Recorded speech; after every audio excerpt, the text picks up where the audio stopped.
तर आजची आपली रेसिपी आहे पनीर बटर मसाला। आज आपण पनीर बटर मसाला बनवणार आहे। त्यासाठी आपल्याला लागणार आहे पनीर। तर पनीर आपण घरीच बनवून घेणार आहे। दीड लिटर दूध घेतलेलं आहे आपण जवळपास, आणि ते आपण त्याला व्यवस्थित फाडून घेऊन त्याचं व्यवस्थित जवळपास 1 पाव असं पनीर तयार होईल आणि त्यापासून आपण भाजी बनवणार आहे।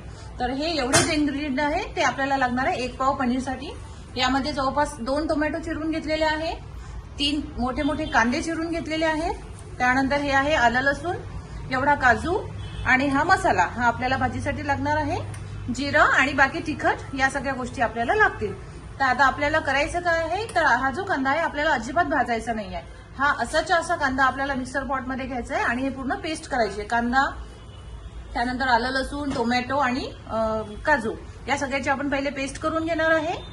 तोपर्यंत आपण जे घरी बनायला ठेवलेलं पनीर आहे ते पण आपलं रेडी होऊन जाईल आणि मग आपण भाजीची रेसिपी बघणार आहोत।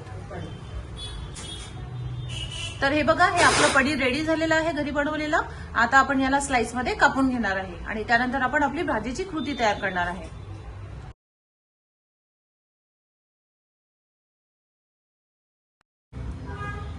तर अशा प्रकारे आपण ही पेस्ट बनवून घेतलेली आहे। ठीक आहे, जवळपास 1 पाव पनीरसाठी आपल्याला एवढी पेस्ट लागणार आहे आणि पनीरचे आपण पीसेस पण करून घेतलेले आहे। तर आता आपण कढईमध्ये तेल ठेवून घेणार आहे। तर ही कढई ठेवलेली आहे आणि जवळपास 100 ml इतकं आपण त्यामध्ये तेल टाकलेलं आहे। आता आपण याला फोडणी घालणार आहे। तर आता आपण तेलामध्ये डायरेक्ट हे पेस्ट टाकून घेणार आहे। जिरं मोहरी वगैरे आपल्याला काहीच टाकायची नाहीये।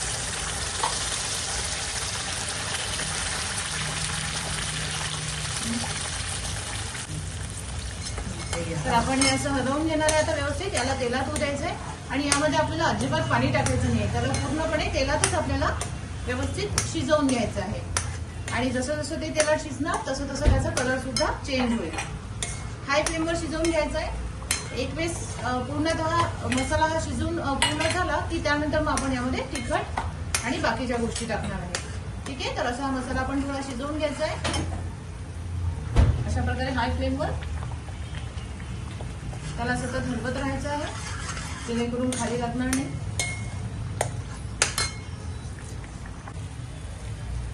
तर अशा प्रकारे आपण हा पूर्ण मसाला शिजवून घेतलेला आहे। बघा कशा प्रकारे तेल वर आलंय पूर्ण। ठीक आहे, आता त्यामध्ये हा जो शाही पनीर मसाला आहे हाही आपल्याला टाकायचा आहे। त्याआधी आपण टाकणार आहे तिखट आहे प्रत्येकाच्या चवीनुसार, हळद आणि यामध्ये धने पावडर आहे। तर हे आपण यात टाकून घेणार, याला व्यवस्थित असं मिक्स करून घ्यायचं आहे।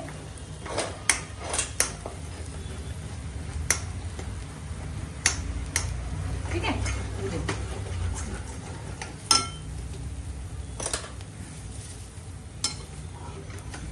ठीक आहे, आणि याला असं सतत हलवत राहायचं जेणेकरून ते खाली लागणार नाही आणि पूर्ण एकजीव होईल।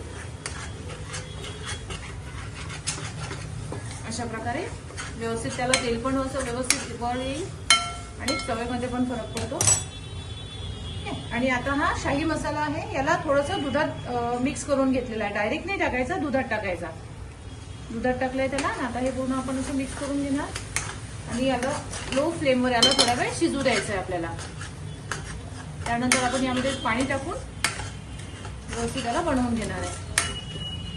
ठीक आहे, अशा प्रकारे याला शिजवू द्यायचं आता। तर हे बघा, अशा प्रकारे तो जो मसाला होता त्यामध्ये पाणी टाकून याला व्यवस्थित शिजवून घेतलेला आहे। छान त्याला तेल वर आलेलं आहे, सांबार टाकून घेतलेला आहे। आता आपण यामध्ये पनीर टाकणार आहे।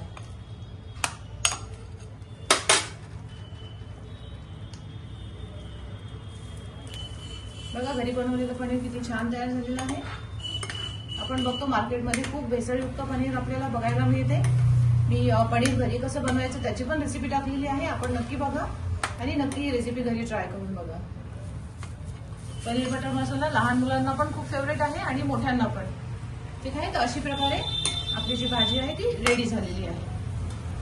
आता आपण याला सर्व करून घेणार। तर बघा, खूप छान अशी भाजी रेडी झालेली आहे आपली बटर पनीर मसाला। यामध्ये बघा छान पनीर दिसतंय आणि भाजीवर तेल पण छान आलेलं आहे। आणि याचे वैशिष्ट्य म्हणजे की हे जे पनीर आहे हे घरी बनवलेलं आहे। बघा किती पॅक पनीर तयार झालेलं आहे। गरम भाजीत असताना सुद्धा ते विरघळलं सुद्धा नाही, म्हणजे असं छान सॉफ्ट पण आहे आणि थिक पण आहे। ठीक आहे, आपण नक्की ट्राय करा ही रेसिपी।